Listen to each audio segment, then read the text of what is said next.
Bonjour à tous et bienvenue à Débat de presse, une émission qui permet de commenter, d'analyser et de décrypter les grands points de l'actualité de la semaine avec des confrères de la presse nationale. 4 sujets sont sur la table des discussions ce matin. Il s'agit de la conférence de presse du ministre d'État en charge de la sécurité intérieure sur la situation sécuritaire du pays avec des tentatives de déstabilisation. Au plan politique, nous parlerons de la création par certains partis politiques de l'opposition, de la CODER, la Coalition pour la démocratie et la réconciliation. Et puis, c'est un fait rare dans cette édition. Nous allons parler sport avec le tirage au sort de la CAN 2017 qui se jouera au Gabon avec également les candidatures pour la présidence de la Fédération burkinabé de football. Enfin, au plan international, nous allons parler de la décision de l'Afrique du Sud de quitter la CPI, la Cour pénale internationale. 4 sujets avec 4 invités que vous connaissez déjà certainement. Il s'agit de Ladji Bama du journal Le Reporter. Bonjour Bama. Bonjour. Sur ce plateau, Boukari Obar du bimensuel La Mutation. Bonjour. Bonjour. Également Samuel Somda du journal en ligne lefaso.net. Bonjour Samuel. Bonjour. Et enfin Drissa Traoré de l'hebdomadaire L'Opinion. Bonjour. Bonjour. Merci à tous d'avoir accepté notre invitation. Alors, lors d'une conférence de presse tenue le 21 octobre dernier, le ministre d'État en charge de la sécurité intérieure a annoncé qu'un coup d'État en préparation par une trentaine de soldats de l'ex-RSP a été déjoué. Selon Simon Compaoré, ces militaires, avec à leur tête l'adjudant-chef Gaston Koulibaly, qui est toujours recherché, prévoyaient attaquer dans leur plan A le camp de la gendarmerie de Ouagadougou, la maison d'arrêt et de correction de l'armée et le palais de Kossiam pour s'emparer du pouvoir. Alors, chers confrères, ce sont des informations qui ont fait couler beaucoup d'encre et de salive. Beaucoup de commentaires ont été faits autour de cette information qui a été donnée par le ministre d'État. Alors, quelle analyse vous faites de l'ensemble de ces informations, Bama? On ne peut que saluer les autorités sécuritaires de ce pays parce que s'ils ont réussi à déjouer un coup d'État, je crois que ce n'est que bien pour ce pays-là parce que un coup d'État encore à moins d'un an, bien, oui, ça fait un an en gros, oui, plus d'un an. Alors, c'était pas en tout cas la chose qu'on aurait souhaité pour ce pays, en tout cas, que ce soit déjoué, on ne peut que s'en féliciter. Mais il n'empêche que quand on écoute le ministre, il y a encore beaucoup de raisons de s'inquiéter. Parce que quand on regarde tout ce qui se passe dans ce pays jusque-là, notre sécurité est toujours problématique. En dépit de ce fait-là qu'ils ont pu déjouer ce coup d'État, il y a encore des problèmes. On se demande bien jusqu'à quand on va continuer d'enterrer nos militaires dans ce pays. On ne sait pas comment on peut comprendre ce qui se passe jusque-là, surtout dans le Nord. Hein, c'est devenu quotidien maintenant. Chaque fois, c'est des fils de ce pays qu'on enterre. Et on ne reconnaît même plus notre armée. Hein. Moi, quand j'étais tout petit, quand on parlait de l'armée burkinabé, c'était vraiment une armée qui incitait au respect. Mais aujourd'hui, voilà que des assaillants peuvent venir dans une base militaire, attaquer, tuer, prendre des matériels militaires et puis s'en aller, sans qu'on ait pu même mettre la main sur un seul délinquant. Et je dis que c'est grave. Maintenant, là où le ministre Simon Compaoré s'est un peu perdu dans ses propos, c'est quand il s'en prend à ceux-là qui tentent de critiquer quand même l'action des autorités de la sécurité, notamment le balai citoyen.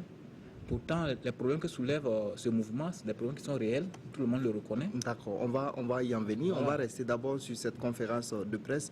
Oba, vous l'avez suivi certainement. Alors, quel commentaire vous inspire tout ce qui a été dit par le ministre d'État? J'ai suivi cette conférence de presse avec ce qu'il en est sorti, avec beaucoup d'intérêt. Mais pour dire vrai, je crois voir que c'était même un secret de polichinelle. Il y a eu tellement d'événements de succession de faits que pour, en tout cas, les esprits intelligents, vous me le permettez de le dire ainsi, on comprenait qu'il y a quelque chose de grave qui se tramait.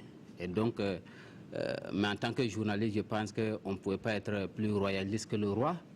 On ne pouvait pas employer certains mots. Donc, on a tous attendu que les autorités nous disent qu'est-ce qui s'est passé réellement. Donc, nous avons salué déjà l'initiative de cette conférence de presse. Et lorsqu'elle s'est tenue, dans les faits, ils ne nous ont pas démenti. C'est qu'effectivement, il y a un gros coup qui se préparait, notamment un coup d'État. Moi, je n'ai pas de doute là-dessus, mais il reste tout de même beaucoup de points d'ombre. On se demande même s'ils ont réellement cerné tout le mal. Lorsqu'on vous dit qu'on les a pris avec une Kalachnikov, hein, avec quelques munitions, et puis c'est une trentaine d'hommes, je me demande bien, est-ce qu'on a cerné tout le mal? Est-ce qu'avec une Kalachnikov, ça suffit pour faire un coup d'État? Est-ce que prendre des militaires avec une Kalachnikov, est-ce que c'est même suspect? Hein? Des militaires, naturellement, ils sont censés avoir des armes avec eux. Donc, si ce n'est qu'une Kalachnikov avec quelques munitions ou des chargeurs qu'on nous a cités là, moi, j'ai l'impression que soit on ne nous a pas tout dit, ou ils n'ont pas tout trouvé. Et là, il va falloir encore continuer le travail. Et puis, la trentaine d'hommes qui doivent attaquer à la fois, parce que quand on dit dans le plan A, c'est attaquer le camp de la gendarmerie, la MACA et puis la présidente, ça veut dire qu'il faut que ce soit des attaques simultanées. Parce que vous n'avez pas le temps d'aller attaquer la gendarmerie. Vous finissez avec la gendarmerie, vous partez voir la MACA et ensuite continuer à Kossiam. Ce n'est pas possible. Donc il faut attaquer simultanément. Et avec les 30 hommes, je ne suis pas sûr qu'ils étaient à mesure de le faire. Donc pour moi, j'ai l'impression qu'il y a encore beaucoup de zones d'ombre qui restent à éclaircir. Notamment les complicités qu'il peut avoir entre ce groupe qui a été démantelé et puis des gens insoupçonnés, qui peuvent être au niveau de l'armée naturellement, au niveau de quelques structures aussi, pourquoi pas, au niveau des organisations de société civile ou même des partis politiques, parce qu'un coup d'État, c'est tout ça. Soyons sûrs que le coup d'État de Guingéré, ce n'était pas que un coup d'État militaire. En fait, ce n'était pas seulement l'affaire des militaires. C'est parce que ça commençait à foirer que certaines personnes qui étaient dans le coup ne se sont plus dévoilées. Donc, de la même manière, je pense que dans cette affaire où on nous parle d'une trentaine d'hommes, je suis persuadé que c'est bien plus que ça. Et les autorités doivent continuer certainement ce travail-là, difficile, mais un travail minutieux pour véritablement cerner tout le mal. Sinon, on n'est toujours pas à l'abri. D'accord, oui, Traoré. Merci. Je pense Oba a souligné un fait qui me paraît assez important. Est-ce que réellement, la question qu'on se pose, est-ce qu'ils ont vraiment cerné tout le mal? Je pense que non. Parce que si vous voyez, quand on dit, bon, la conférence de presse, quand le ministre de la Sécurité sort et parle de coup d'État déjoué, c'est comme si ce sont ces services de renseignement qui avaient travaillé à ça. Mais je pense que non. C'est juste une interpellation banale de choses d'identification de choses des personnes, des passagers, qui a abouti à cela. Ça veut dire que ce n'est pas les services de renseignement qui ont travaillé à découvrir ce projet de coup d'État. Ça veut dire que c'est ce que Ladji Bana disait au début, c'est-à-dire qu'il faut davantage s'inquiéter sur ce qui s'est passé. Ces gens seraient passés. C'est-à-dire que la gendarmerie sur le pont de Nazino ne serait pas vigilant et que, bon, on ne serait pas dans une autre situation. C'est ce que je me dis. Donc, effectivement, vous dites qu'on allait revenir sur ça, ce que le balai citoyen a évoqué lors de sa conférence de presse. Je crois que c'est assez pertinent. On se demande si on a réellement l'homme qu'il faut, à la place qu'il faut. Puisque on part, on dit non, une banale interpellation d'identification pour identifier peut-être des choses, des passagers, identifier des passagers qui passent, et ça aboutit jusqu'à un projet de coup d'État.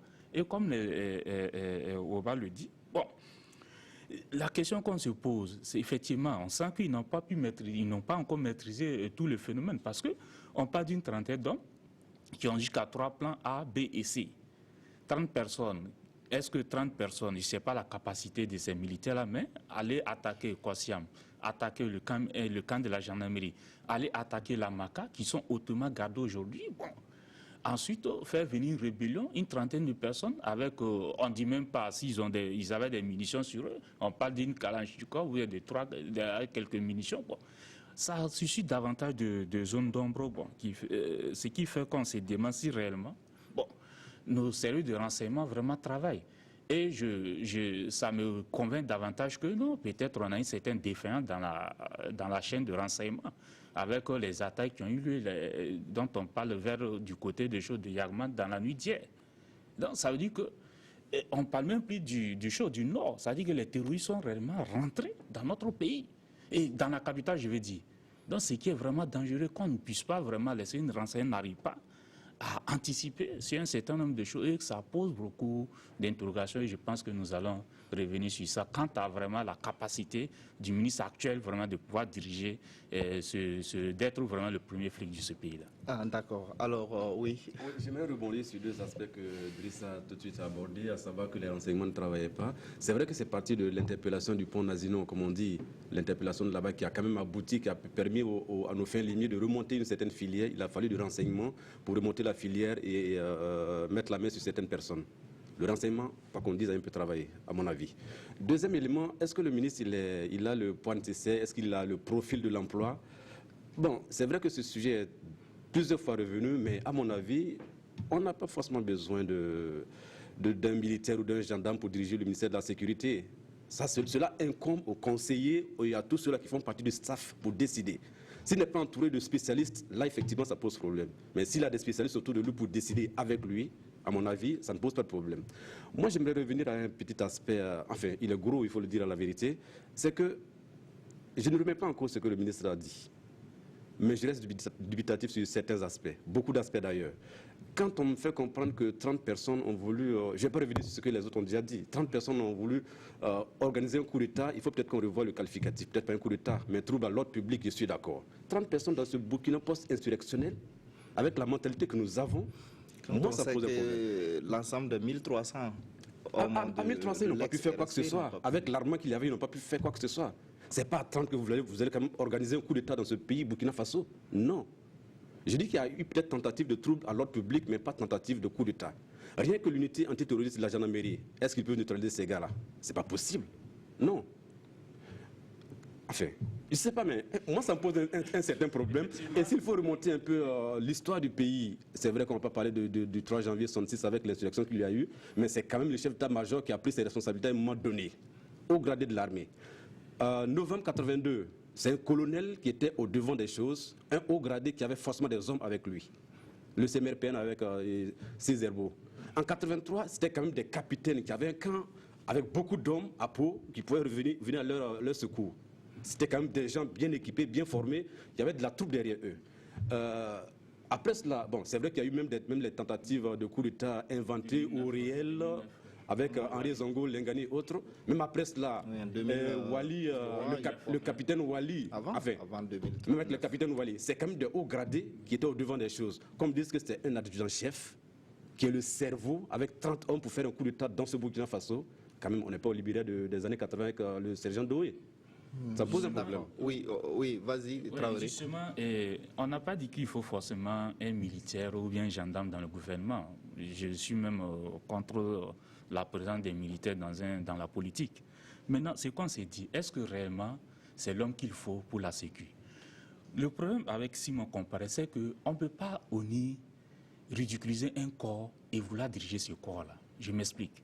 Vous vous rappelez qu'en 2014, Simon Comparé a humilié la police nationale sous le prétexte des gens qui sont en train de les piller.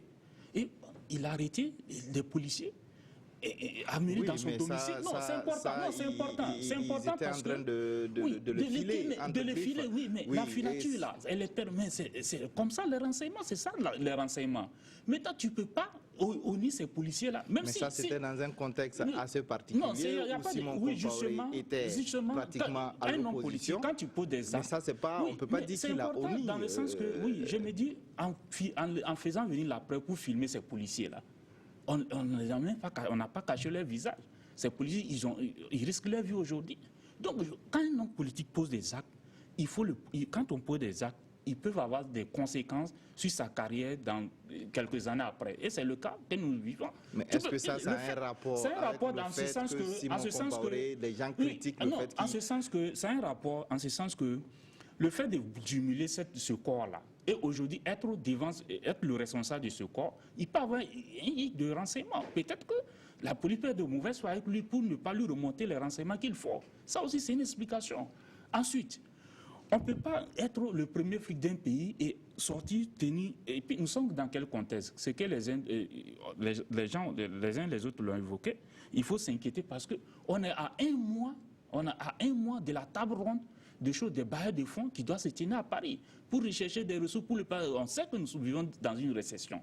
Maintenant, commencer à parler de coup d'État alors que...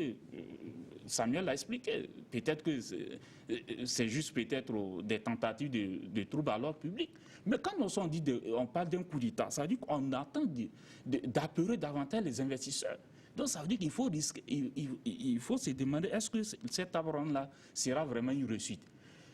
Quand on parle de choses du ministre de la Sécurité, est-ce que réellement il arrive à tenir les... Mais même si vous voyez la place qu'il donne au Kologo, par exemple, sur la question des renseignements. Mais il n'y a qu'un ministre, je pense, on a traversé 27 ans, il y a un régime qui était en place, qui vient de partir, mais il y a les réseaux de renseignements, je pense qu'on ne peut pas tout défaire en même temps. Donc il peut s'y servir, peut-être par petites touches, rentrer dans ces réseaux-là, plus ou moins, et au fur et à mesure, procéder par des changements. L'histoire de Kologo, on parle de la police de Proné. Il y a des initiateurs de cette police de Proné depuis les années 2009. J'ai lu dans des interviews un certain Yaro Oumarou qui a été un des Burkinabés qui a pensé à cette police de proximité qui allait jouer ce rôle de renseignement. Et quand Simon Compaoré est venu, qu'est-ce qu'il veut en faire? Peut-être une ministre entre griffes. Voilà. Non, donc je me dis qu'on ne peut pas aussi. J'en finis sur ce point. Non, je finis sur ce point. Je finis sur ce point. On ne peut pas aussi. Je n'ai pas dit d'aller libérer. Non, je n'ai pas dit d'aller libérer peut-être les généraux qui sont en prison parce que ils sont poursuivis sur des faits. Mais il faut aussi. C'est des gens qui ont dirigé les renseignements dans ce pays-là. Il faut peut-être voir dans quelle mesure... Est-ce que vous êtes sûr qu'ils seront de bonne foi dans la position dans laquelle ils se trouvent pour coopérer avec l'attaque terroriste dans le Nord a fait qu'on dit non. C'est ce que je suis en train de dire davantage là. Quand je disais que Simon a humilié la police en faisant arrêter des policiers qui prétendaient le piller, mais quand il y a eu cette attaque, on fait sortir un communiqué que les visites sont interdites à la MACA pour stigmatiser les gens qui sont là-bas. Je pense que ce n'est pas bien. Alors qu'effectivement, on peut peut-être approcher ces gens-là qui ont eu vraiment... Ils sont été formés par le trésor, par le bouquet. On a bien compris. Ça veut dire que c'est des gens qui ont reçu des formations sur les frais de contribuables burkinabés et ils doivent être utiles pour le pays. Donc, on peut peut-être les approcher, voir... On a bien compris. Woba va réagir donc sur les propos de Traoré. Il y a eu beaucoup de choses qui ont été dites. Sur d'abord la capacité de Simon Compaoré à gérer son ministère. Ça fait longtemps que le débat est là. Moi, je pense que ce n'est pas véritablement une question de capacité, parce que je rejoins Somda sur ce point. On n'a pas besoin d'être un militaire, un homme de tenue pour gérer que ce soit la sécurité ou même la défense. Ce n'est pas ça. Je pense que ce qu'on peut reprocher à Simon, c'est dans ses manières. Véritablement, dans ses manières, il donne l'impression d'être l'homme de tous les dossiers. Et c'est ce que nous avons écrit à Mutation dans notre tout dernier numéro. Il donne l'impression d'être l'homme de tous les dossiers. Regardez ne serait-ce que cette conférence de presse qui s'est tenue. C'est vrai, ça pose un problème de sécurité. Mais avant la sécurité, c'est d'abord un problème de défense. Parce que c'est l'amalgame aussi qu'on fait de tout le temps qu'on est en train de faire un tapas sur Simon Compaoré. Ce n'est pas véritablement la question sécuritaire. Ce ne sont pas des braquages, ce ne sont pas des gens qui cassent les portes. Ce n'est pas ça notre problème aujourd'hui. C'est la défense du territoire national. C'est la sécurisation de nos frontières. Et ça relève de qui? De la défense.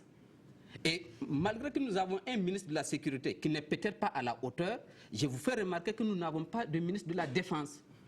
Et ça, ce n'est pas normal. Ce poste est assumé par le président du Faso. Ce poste est assuré par le chef de l'État. Ça ne fait pas du chef de l'État un ministre de la Défense. Le chef de l'État, avant tout, il est le chef suprême des armées. Donc, il n'a pas besoin d'être ministre de la Défense pour s'intéresser aux questions de défense. Il est le chef suprême des armées. Et sous la transition, on avait Kafando qui était ministre de la Défense, qui assurait aussi ses fonctions. Mais il y avait le secrétaire général à la Défense, qu'on voyait beaucoup. Un monsieur qu'on ne voit pratiquement plus. N'est-ce pas? On ne le voit pratiquement pas. Et cette conférence de presse qui a été animée, vous avez vu, c'était Simo Compaoré, ministre de la Sécurité, à côté de lui, le chef d'état-major général des armées. Je ne peux pas dire que le chef d'état-major général des armées est sous le contrôle du ministre de la Sécurité. À côté de lui, le chef d'état-major de la gendarmerie. Mais tous ces hommes-là, ça relève de la défense et c'est Simo qui pilotait pratiquement l'opération. Donc à ce niveau, je pense que Simo doit faire un peu. Donc qu'il évite de vouloir gérer tout le pays et que le ministre, le chef de l'État qui assure à la fois les fonctions du ministre de la Défense, véritablement trouve quelqu'un qui va consacrer le clair de son temps aux questions de défense. Le chef de l'État a beaucoup de choses à faire. Il était à Lomé, c'est où? Au Vatican, il n'est pas encore rentré. Quand il va rentrer, je suis sûr qu'il y a une mission qui est déjà préparée. Si on fait déjà le bilan des voyages de Roch-Marc Christian Kaboré, c'est trop en l'espace de 9 mois. Mais donc, il y a sous peu, on le critiquait de ne pas sortir, d'être trop... Non, de ne pas aller à l'intérieur du pays, pas de ne pas sortir, sinon il est sorti beaucoup. Il est allé à l'étranger. Ça, c'était le premier aspect. L'autre point sur lequel je voulais rebondir, c'était un coup d'État ou bien tentative de trouble à l'ordre. Je pense que si les autorités ont osé utiliser le mot, c'est que c'est véritablement un coup d'État. Je ne vois vraiment pas dans l'intérêt d'un pays qu'un ministre de la Sécurité, que des hautes autorités sortent dire comme ça qu'il y avait coup d'État, alors que ce n'était pas le cas, au moment où on cherche à apaiser véritablement, au moment où on s'apprête à organiser le CIAO, c'est dans quelques jours, on n'a pas besoin d'apeurer les populations. Donc si elles ont été obligées, nos autorités, de le dire, c'est que dans le fond, c'était un coup d'État. Maintenant, ce que j'ai dit, je conviens, puisque je l'ai déjà dit, les 30 hommes-là ne suffisent pas à faire le coup d'État.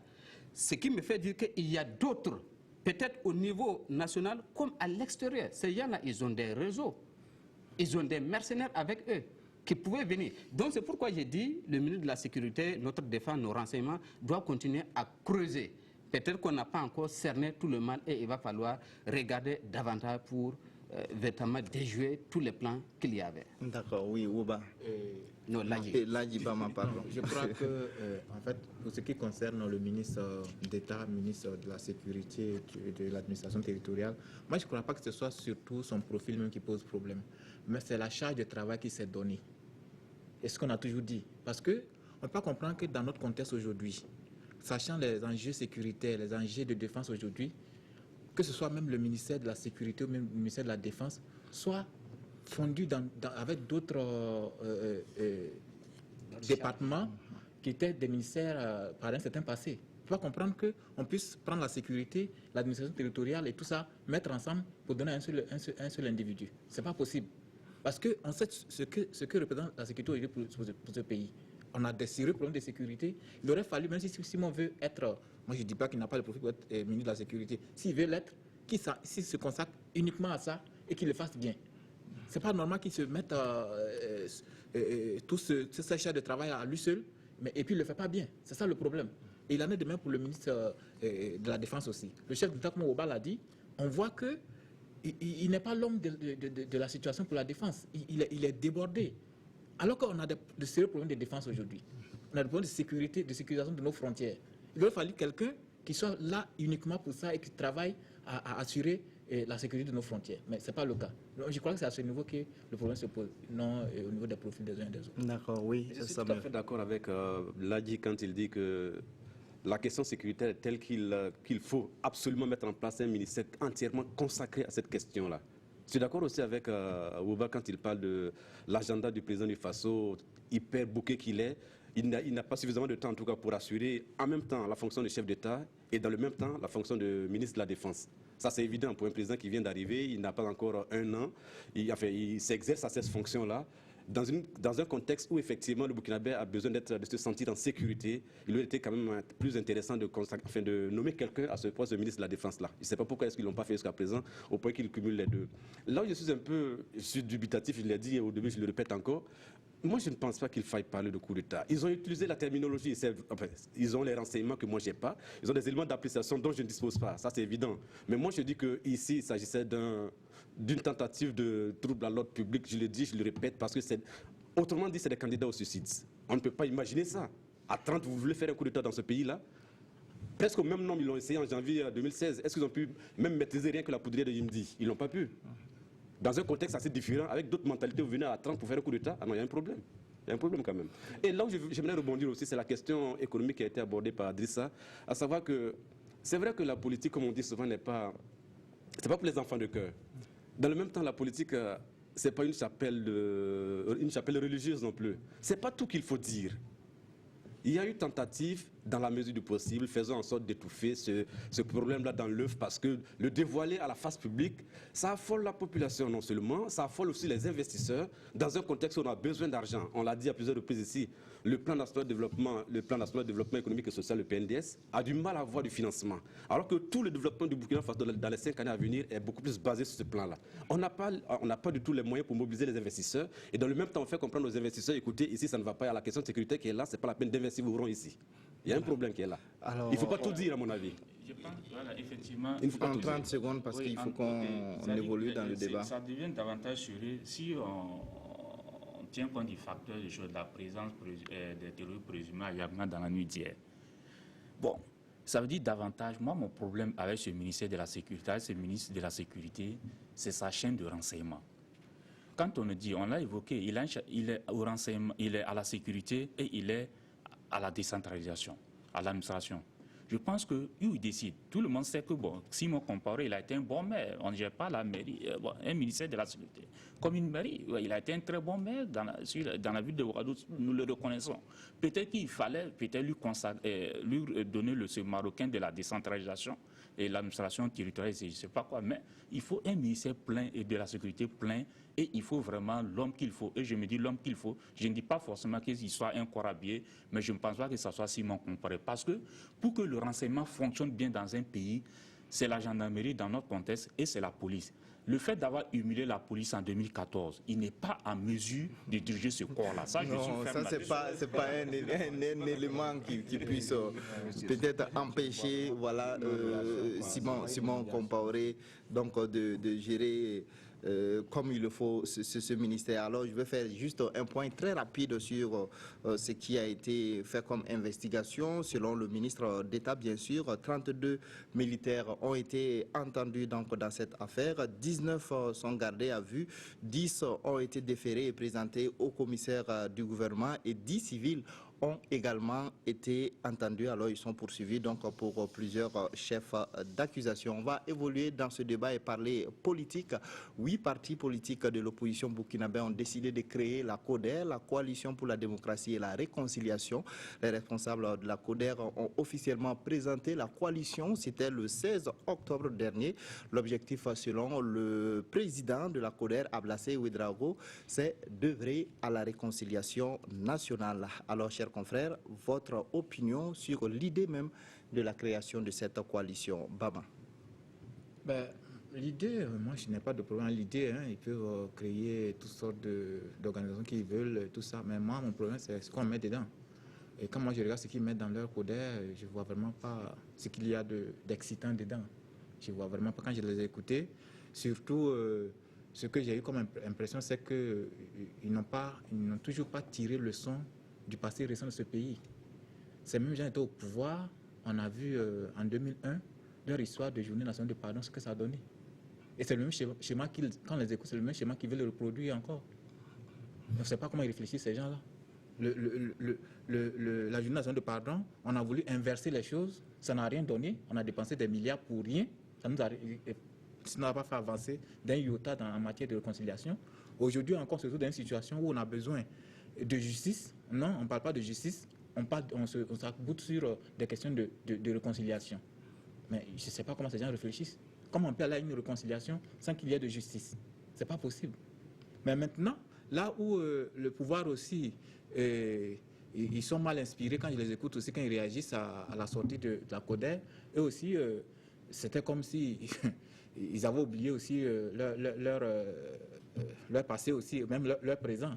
Parce que quand ils disent que la CODER veut remettre en cause les acquis de l'insurrection, mais eux-mêmes, ils sont les premiers à remettre en cause les acquis de l'insurrection.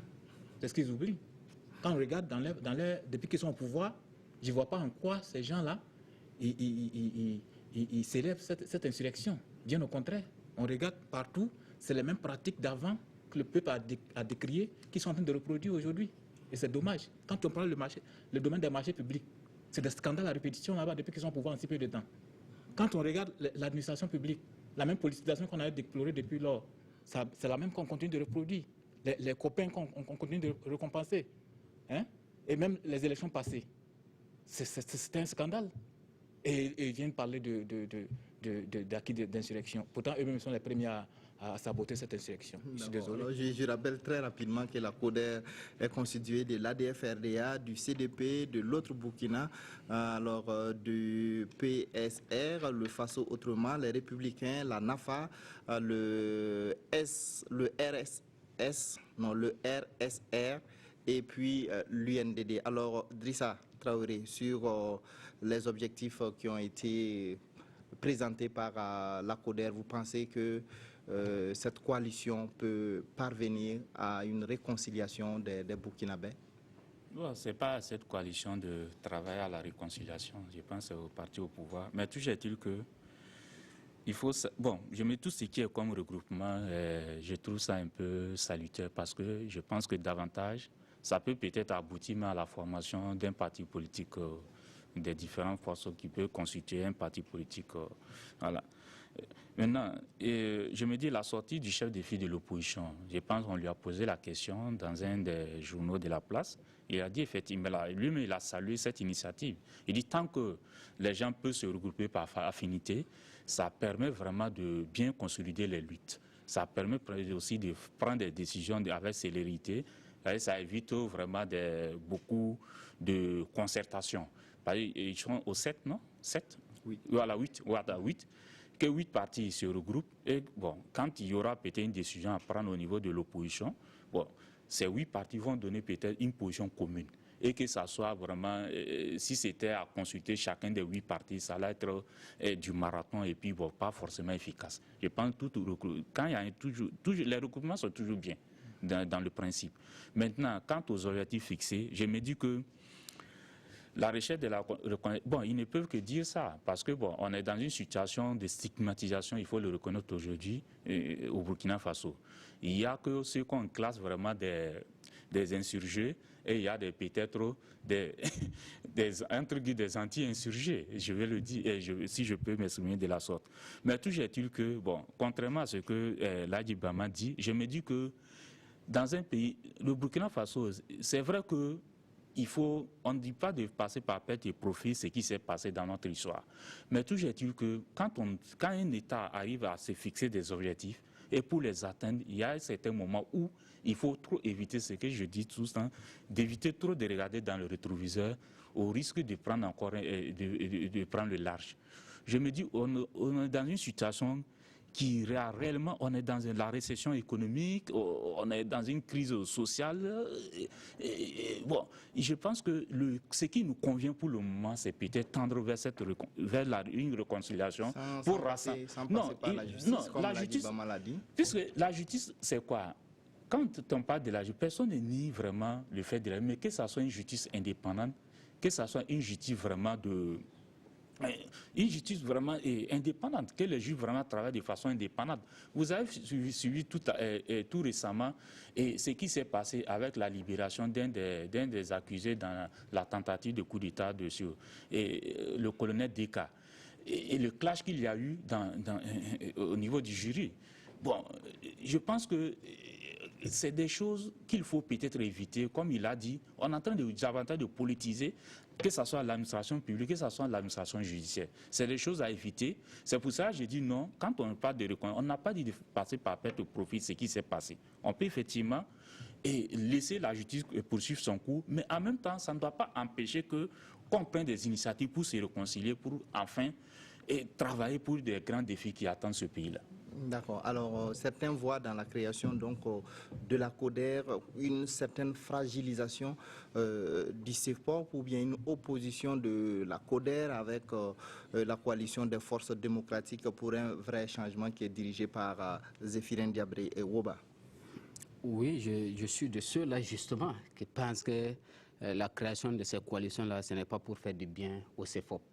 Mais je comprends la création de la CODER. Est-ce qu'il pouvait en être autrement? Ce n'est qu'une réponse à la création de la coalition de Zéphirin Diabré, qui lui-même est le chef de file de l'opposition politique, donc l'homme même qui devait incarner l'unité au niveau du CEFOP. Donc si le premier responsable du CEFOP crée sa coalition, il va de soi que ceux qui sont restés, même s'ils ne créent pas formellement la coalition, ils sont une coalition, puisqu'ils sont les oubliés, les exclus d'une certaine manière. Donc pour moi, la création de la CODER répond à la création du front de Zéphirin Diabré. Et je pense que c'est révélateur d'un gros malaise à l'intérieur du CEFOP qui pouvait être perceptible. Quand vous prenez ceux qui forment la CODER, il y en a au moins les 7 qu'on peut retrouver dans le Front républicain, le défunt Front républicain qui avait été créé par le CDP avec Herman Yaméro. Donc c'est pratiquement le Front républicain plus Ablasse Ouedraogo. Donc il y a un intrus dans cette CODER-là, et l'intrus c'est Ablasse Ouedraogo. Et comme par... Absolument, voici ce qui m'étonne.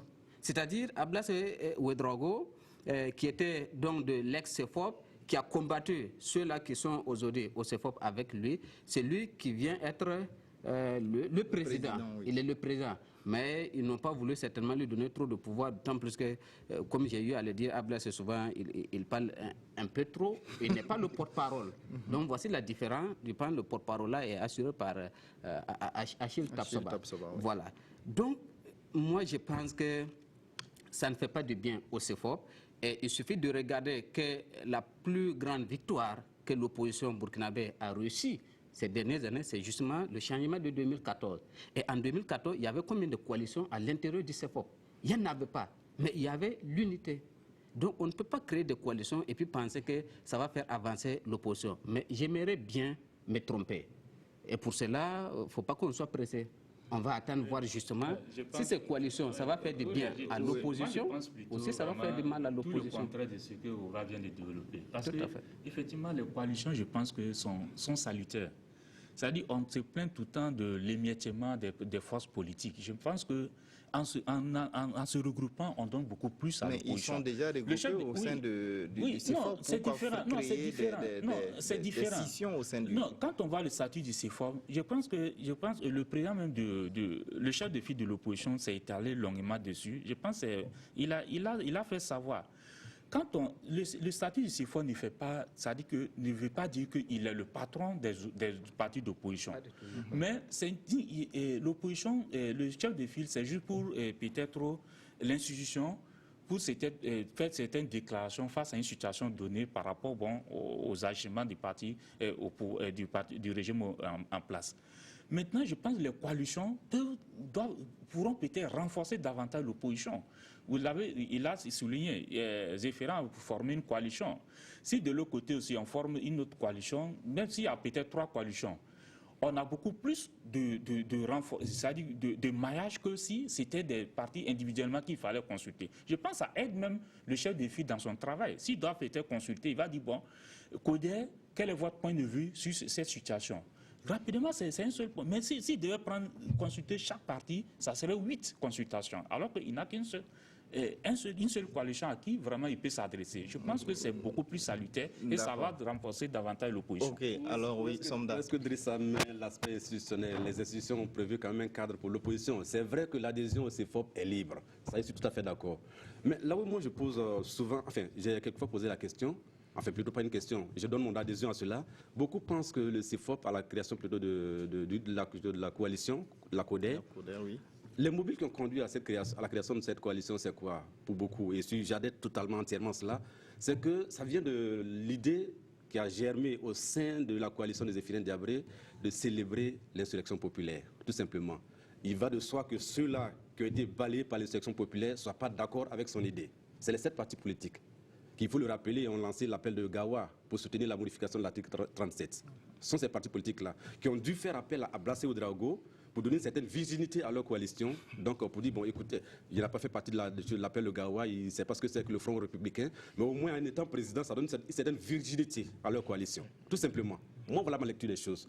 Maintenant, est-ce que c'est bien fait, c'est bien réfléchi ou pas? Je ne vais pas rentrer dans ce débat-là. Je dis seulement que ça contribue quand même à l'émiettement de l'opposition au Burkina Faso. Et ça, ce n'est pas rien. Ça contribue à l'émiettement. C'est vrai qu'ils voudront faire front contre Zéphirine Diabré, qui, selon certains dire, essaie de monopoliser la situation, positionner ces gars, rien que ces gars dans la perspective des échéances à venir.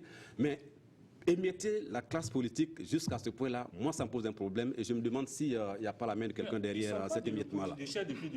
Non, je suis tout à fait d'accord. Mais il y en a qui sont sortis enfin, ils ne sont pas sortis du CFOP. Mais pourquoi faire doublon en créant cette coalition-là? Non, ce n'est pas un doublon. C'est juste pour... Ils sont membres du chef de CFOP.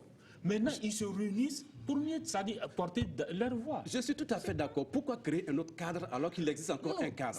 Parce que d'autant que quand on va sur la base des objectifs qui ont été définis par la CODER, je rappelle rapidement, si je me souviens très bien, il s'agit de la question de la réconciliation, la question du travail, remettre les Burkinabés au travail, relancer l'économie.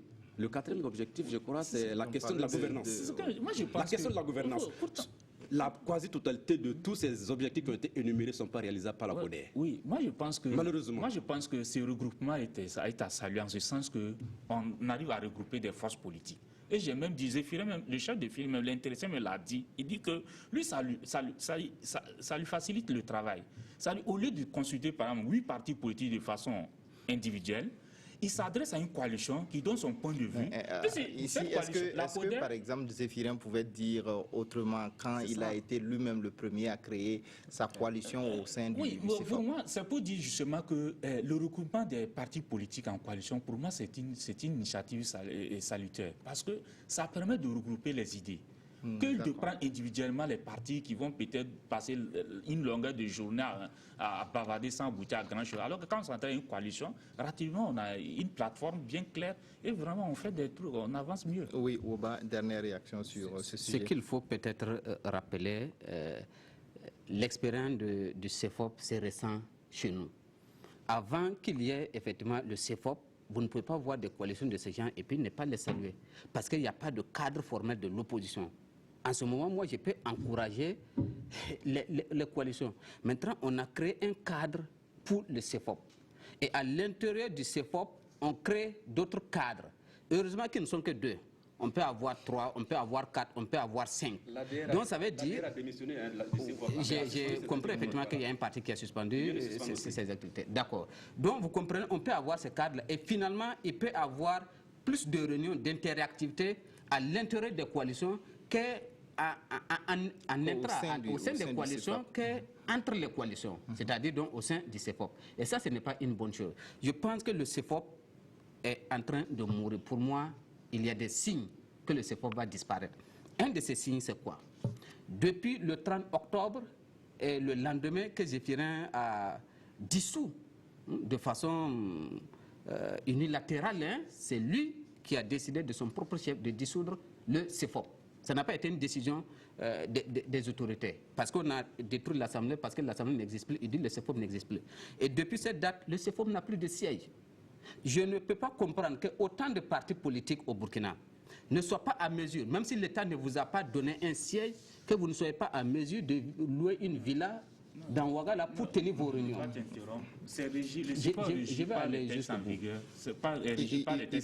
Il appartient à l'État de payer le siège, c'est-à-dire de mettre à la disposition du CFOP un personnel. Comme c'est constitutionnalisé. Il a même dit que pour le moment, c'est son cabinet qui sert de choses de regroupement. Maintenant, ils ont trouvé un siège et c'est en rénovation. Et ça, il faut que l'État mette le budget. Il y a de l'argent qui est voté pour ça.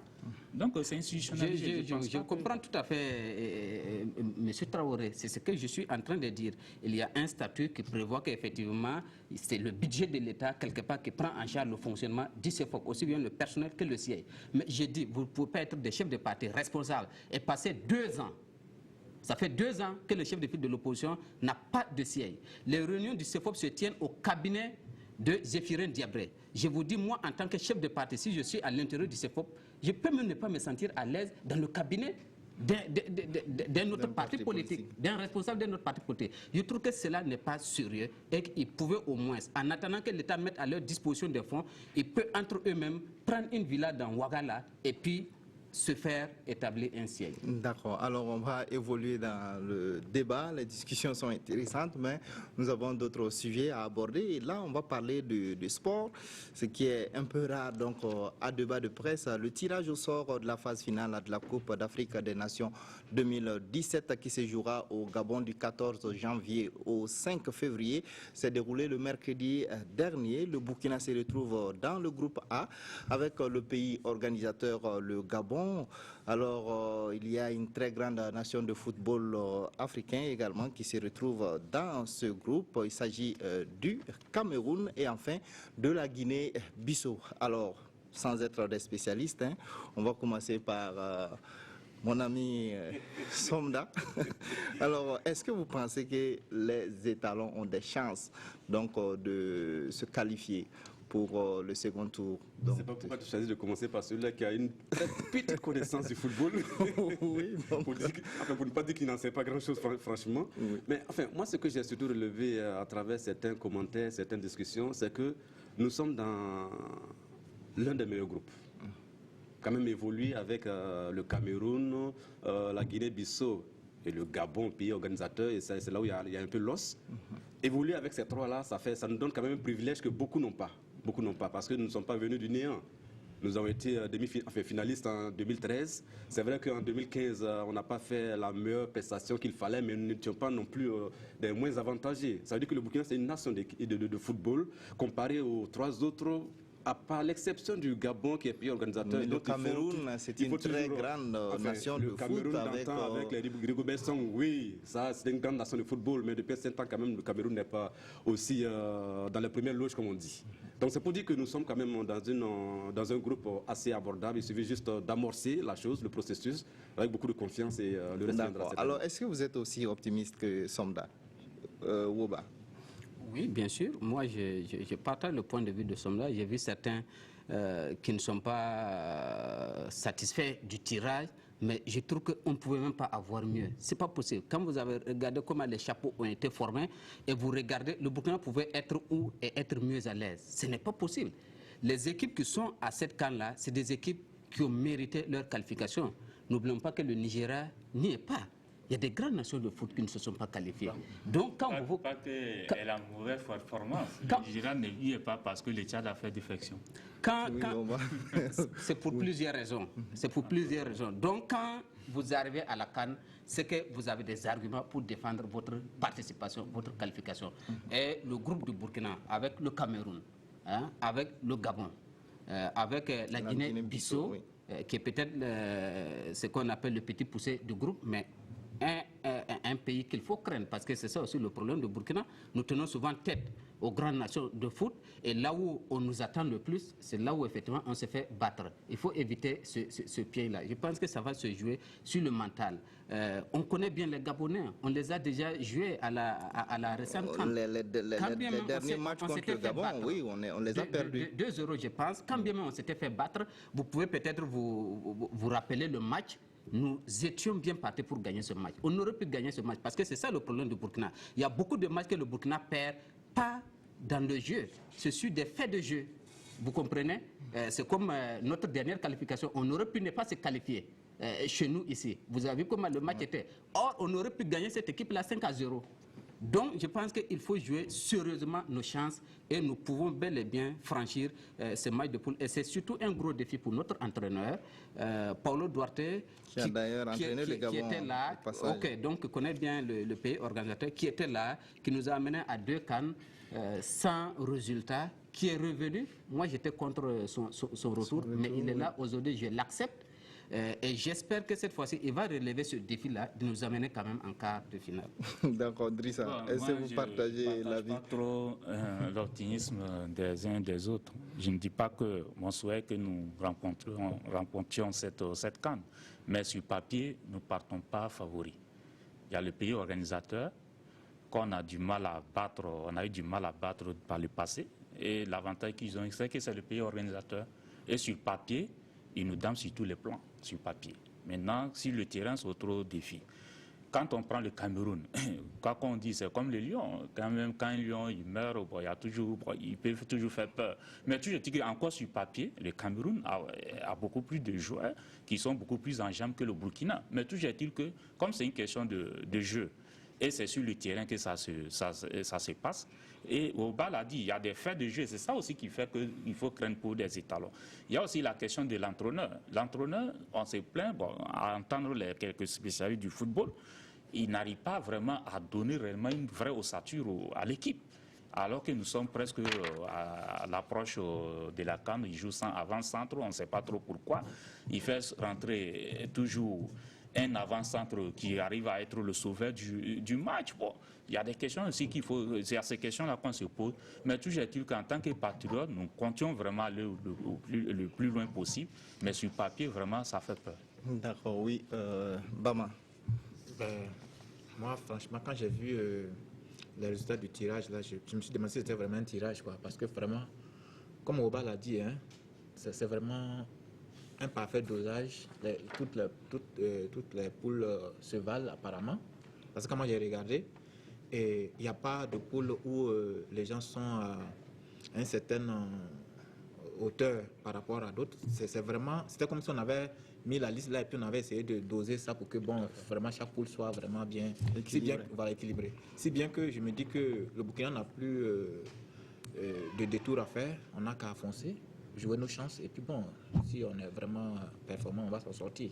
Parce que je ne vois pas où on aurait pu s'en sortir mieux que dans cette poule-là. Tous les poules se valent vraiment. D'accord, oui, très rapidement. D'autant que Paolo Duarte, notre entraîneur, connaît très bien le Gabon. C'est vrai que c'est le pays organisateur, mais il connaît très bien le Gabon pour l'avoir entraîné. Il sait quelle stratégie de jeu mettre en place pour que nous puissions au moins nous en sortir, ne serait-ce qu'avec un match nul, quoi. Peut-être pas gagner forcément. Parce que même que le Gabon, nous jouons contre le Gabon en troisième phase. En première position, le 14, je crois, nous jouons contre le Cameroun. Le 14, le 18, je crois, contre la Guinée-Bissau, qui partit pour la première fois à la CAN. C'est quand même deux équipes prenables, à mon avis. C'est seulement le 22 que nous allons jouer contre le Gabon. Si nous faisons un match très bien, très beau, dès les premiers instants, avec les deux premières équipes, quand même avec le Gabon, on pourra nous en sortir. D'accord. En tout cas, on garde l'espoir. On verra que c'est dans quelques mois. Mais en attendant, la CAN, il y a une bataille de succession à la Fédération burkinabé de football. Plusieurs candidatures ont été annoncées. Finalement, il y a 3 qui ont été donc reçues. Il s'agit de la candidature du président sortant Sita Sangaré, de son ex-secrétaire général Bertrand Kaboré et de Amado Traoré, qui est le président du RCK, le Rail Club du Kadiogo. Alors on peut dire très rapidement un mot sur cette bataille qui se mène au sein donc de cette fédération. On peut dire que c'est un fauteuil qui est très convoité. Bama. Oui, on le voit, c'est vraiment convoité. Quand on regarde la bataille qui est en cours, c'est vraiment une bataille sans merci. Les gens se donnent à fond dedans. Ça s'explique parce que quand même la Fédé, c'est pas n'importe quoi. Il y a beaucoup de choses dedans, il y a beaucoup d'argent dedans à gérer. Donc il faut comprendre que les gens veulent ce fauteuil-là. Alors, mais moi je pense qu'il n'y a rien, il n'y a pas de suspense. Moi je pense que le gagnant, il est connu, même si je ne vais pas dire son nom. Alors, vous pensez également que le gagnant est connu parce qu'il y a des polémiques autour de la candidature de Amado Traoré qui a été rejeté. Oui, et même de Sita Sangaré. Beaucoup disent qu'il est très occupé déjà au tribunal militaire avec la charge de... vas-y. Le monde du football est ainsi dirigé. Ceux qui dirigent le football ne sont pas forcés. Ce n'est pas que ça leur travail. Ils font d'autres choses. Même dans les grands clubs en Europe, ils font un travail qui leur donne après, où ils gagnent leur vie. Après, le football, c'est vraiment, ça vient en seconde chose. Je pense que cette hypothèse n'est pas aussi chose. Amado aussi, il est occupé. Ils sont tous occupés. Ils sont tous des travailleurs quelque part. Mais toujours, moi, mon problème avec la candidature d'Amado, c'est cette question de pièce d'identité qui était périmée. Quelqu'un qui prétend vraiment, je ne le connais pas, je ne suis pas dans le milieu du football, mais quelqu'un qui prétend quand même diriger une fédération et qui se retrouve à aller mettre dans son dossier des pièces périmées, bon, ça me pose vraiment la question. C'est un faux, tu veux dire? Bon, non, une pièce, je ne sais pas pourquoi l'autorité a décidé de mettre des dates de choses, d'expiration sur des pièces d'identité. Il y a des raisons. Voilà. Donc, si on a quelqu'un qui prétend diriger une fédération et qui fait des documents avec des documents qui ne sont pas valables, bon, je pense que je me pose des questions, est-ce qu'il réellement il pourra bien conduire la mission qu'il prétend vraiment prendre. D'accord, oui, Ouba, très rapidement. Non, sur ça, bon, c'est vrai, la polémique, c'est ce que Traoré vient d'évoquer tout à l'heure, mais je crois qu'à écouter les deux parties, il y a quand même effectivement des réserves à observer par rapport à cette situation. Au premier coup, moi aussi, je l'avais condamné, mais je pense qu'il a eu à réagir. Il dit effectivement sa pièce d'identité était périmée, notamment la CNB. Il a déposé un dossier contenant la CNB périmée, mais aussi une copie de son passeport. Et que c'est au moment du dépôt, ceux qui réceptionnent, qui lui ont retourné la copie de son passeport. Maintenant, je me pose la question, parce qu'il devait connaître les conditions, c'est ça. Et or, les conditions, de ce que j'ai compris, donnent la possibilité de déposer avec une copie du passeport, de la CNB ou entre autres de la carte militaire. Donc, il n'avait même pas besoin de joindre cette copie périmée, d'autant plus qu'il avait joint une copie de son passeport. Donc, ayant joint les deux documents, ceux qui réceptionnent les dossiers, que d'aucuns parlent qu'ils sont complices avec le président sortant, lui a retourné la copie de son passeport, donc en gardant la copie de la CNB qui est déjà pourtant périmée. Oui. Donc, voici là où se pose le problème. Mais lui aussi, il a fait recours, mais je ne sais pas s'il l'a attaqué ou pas. Il parle des arbitres qui sont dans les bureaux, en quelque sorte, de ses concurrents et qui sont mandatés par des clubs. Or, à l'entendre selon les statuts de la FIFA, un arbitre ne peut pas être mandaté par un club. Et moi, ça me paraît logique. Alors que lui, il a un arbitre dans son camp, mais qui a été mandaté par l'association des arbitres. Et l'autre camp répond que normalement un arbitre ne peut pas, c'est-à-dire l'association des arbitres ne peut pas donner mandat à quelqu'un parce que l'association des arbitres ne fait pas partie des membres actifs. Donc ça fait un débat qui est là et on a besoin qu'on nous tranche clairement ce débat. Je pense qu'il faut aller au fond des choses pour que tout le monde comprenne, pour qu'à la fin on ne dise pas forcément qu'il y a eu magouille. Il faut déjà clarifier cette situation-là avant qu'on envisage éventuellement l'élection du président. D'accord, on va aller très vite parce que... non, très vite. Je ne sais pas si j'ai bien suivi, mais Sita Sangaré doit avoir il a obtenu, je crois, le ralliement des ligues. Si cette information est juste, il a des soutiens. Il a des soutiens. Il a le ralliement très clair. Aussi, il y a d'autres présidents de fédération comme le président de Bansé de l'EFO, par exemple, qui a rallié son corps. L'un mis dans l'autre, je pense que... Enfin, moi, je ne vais pas aller du dos de la cuillère. Hein. Je dis tout net, je ne suis pas électeur ni quoi que ce soit, mais je dis quand même qu'il a une certaine expérience. Et je ne suis pas non plus superstitieux. Il nous a permis de faire la CAN 2013 avec beaucoup de chance. C'est peut-être son étoile à lui. Les textes ne l'interdisent pas, qu'on lui permet de remplir tout simplement. D'accord. Alors, en tout cas, on verra bien qui sont ceux-là qui seront choisis pour donc cette élection, puisque c'est le 10 novembre prochain à Koudougou que le président, donc les candidatures seront validées. Alors, on va parler très rapidement de l'actualité internationale là, avec l'Afrique du Sud qui a notifié au secrétaire général de l'ONU son retrait de la Cour pénale internationale. L'annonce a été faite vendredi dernier par le ministre sud-africain de la Justice. Alors, très rapidement, qu'est-ce que vous pensez de cette décision de l'Afrique du Sud quand on sait que le Burundi est également dans cette perspective? En une minute pour chacun. Moi, je crois que c'est honteux. C'est une honte pour l'Afrique tout entière, même si c'est pour le moment l'Afrique du Sud seule. On a toujours débattu de ce sujet ici. Moi, ma position n'a jamais varié. On peut reprocher beaucoup de choses à ces pays, mais à ces pays reste en tout cas ce paravent-là qui permet en tout cas à certains chefs d'État africains de calmer les ardeurs en matière de bafouement des droits humains sur le continent. Et c'est dommage que certains arrivent à se laisser emballer par ces subterfuges, à savoir que oui, tout le temps c'est l'Afrique seule, c'est l'Afrique seule. Mais la question qu'on doit toujours se poser, moi j'ai toujours dit, est-ce que ceux qu'on prend en Afrique méritent d'être là-bas ou pas? Voilà la question, c'est la seule unique question qu'on doit se poser. Est-ce que la CPI a déjà pris quelqu'un qui ne méritait pas d'être à la CPI? Dès lors qu'on ne peut pas dire, répondre à cette question par l'affirmative, moi je crois que la CPI fait bien son travail. Et maintenant, c'est vrai qu'il y a des défis, on doit lutter pour que ce ne soit pas les Africains seuls, mais en attendant, déjà si la CPI nous permet de nous tirer d'affaire avec sa présence, pourquoi s'en priver? D'accord, Traoré, très rapidement. Moi, je pense que c'est avec juste raison, hein, que ce soit le Burundi ou l'Afrique du Sud, d'autres, la Côte d'Ivoire plus ou moins. Puisque la Côte d'Ivoire dit qu'elle ne va jamais envoyer encore quelqu'un là, ça dit que de facto, la CPI ne les intéresse plus. Et il y a des raisons, parce que tel qu'on croyait, les initiateurs de la CPI n'y sont même pas membres. Les États-Unis ne sont pas membres de la CPI.